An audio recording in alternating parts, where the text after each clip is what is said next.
We are back on the 4-link build this week, and we've made some major changes to the 4 links that I think you guys are really going to be happy with. I know that I am, so let's jump right into it.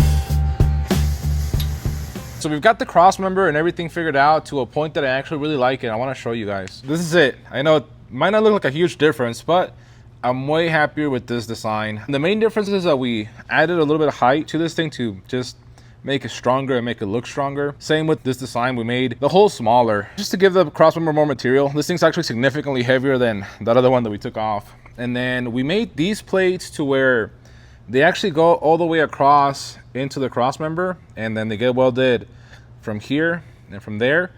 That way everything gets tied together. It makes it a lot stronger. We got the width on it perfect.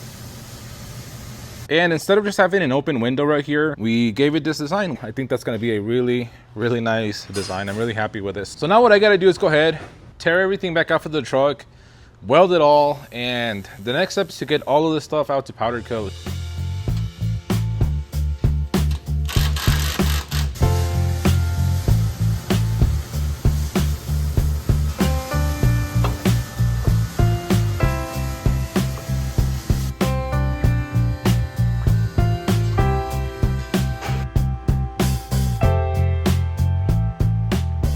And this thing is looking good, and we are getting very, very close to being done with that truck. I'll talk about this, but we had to actually redesign. Well, I didn't have to, but I wanted to redesign the 4-link mounts and the cross member after we pretty much had everything basically done. As you can see, that's the cross member that's already fully welded.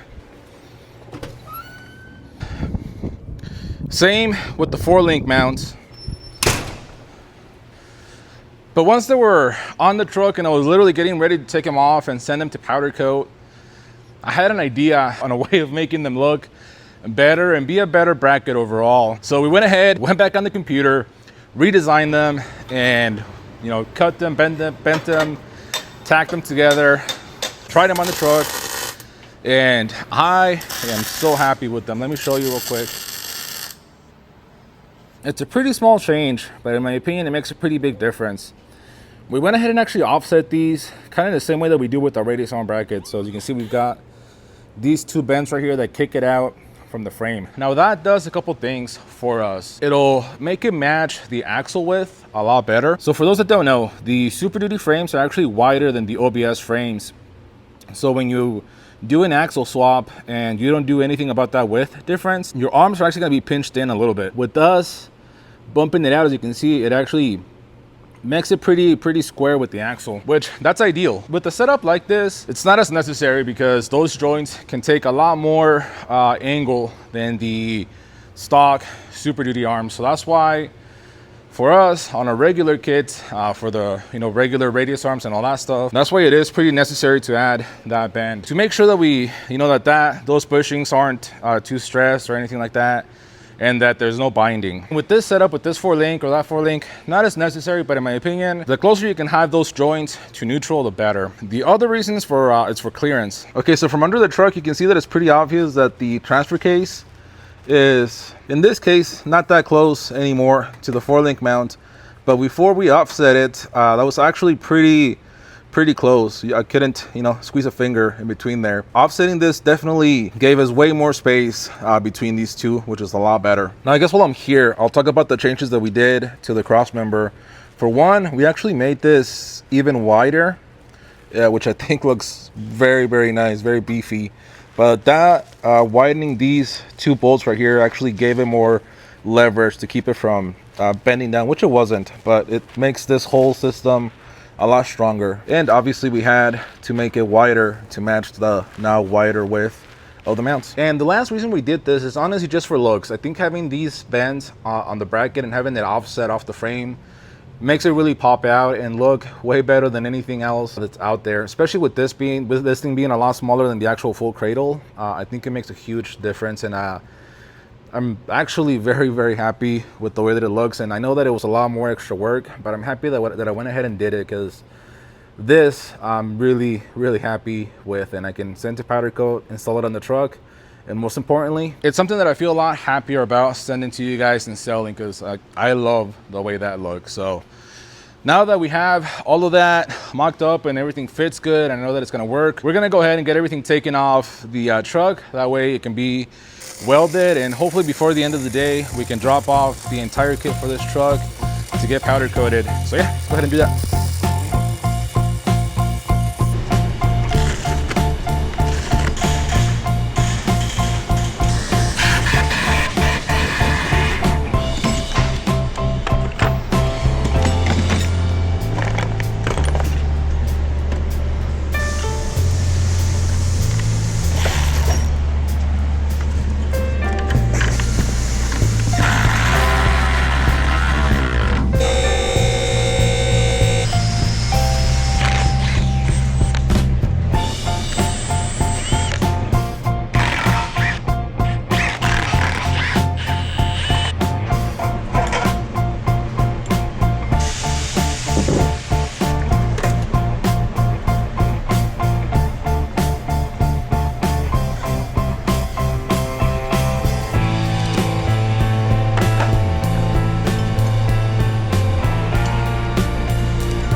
Okay guys, so we're gonna be getting the parts back from powder coat here in a couple days, and I wanna go ahead and get the frame prepped so that as soon as we get the parts back, we can go ahead and install everything back on the truck. So what I gotta do is drill the 2 holes for the coil buckets on both sides. The holes for the 4-link mounts are already done, and then we're essentially just gonna paint over the places where the parts are gonna go. Now we don't paint the whole frame unless that's requested and paid for, but we do go ahead and paint behind all of our parts. One, so that everything's nice and clean. Any holes that we make, you know, they get painted so that they don't rust.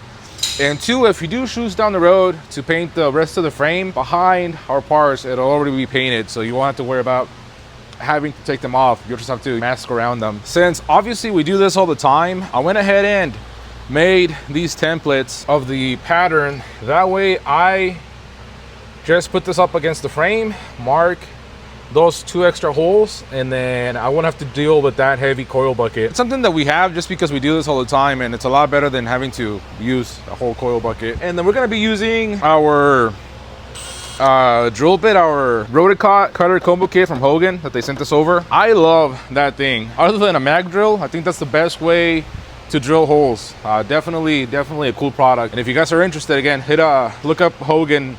I'll leave that part number and a link to it down below. I got this new camera for POVs, so I'm gonna be using that to kind of show you guys a better view of everything that I do. Okay guys, so I just heard back from the powder coat shop. The parts for John's build, those are done, so we're gonna go pick them up. Unfortunately, they're actually still waiting on the powder, the colored powder for Bryce's stuff, so we won't be able to pick that stuff up, but we can at least get the stuff for John and get this truck all put back together.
Man, I'm having so much fun building this truck, guys, and doing this 4-link kit. I am truly excited to finally release it to you guys, which is coming really soon. I've been getting a lot of interest about the pre-order. It is almost ready, but we do have to finish this truck, put the axles underneath it, to get the 4 links obviously attached to the axles, the spring, suspension, brake lines, which we're going to cover all of that in next week's video, as well as taking this thing for a test drive. So stay tuned, subscribe, leave a like, leave a comment.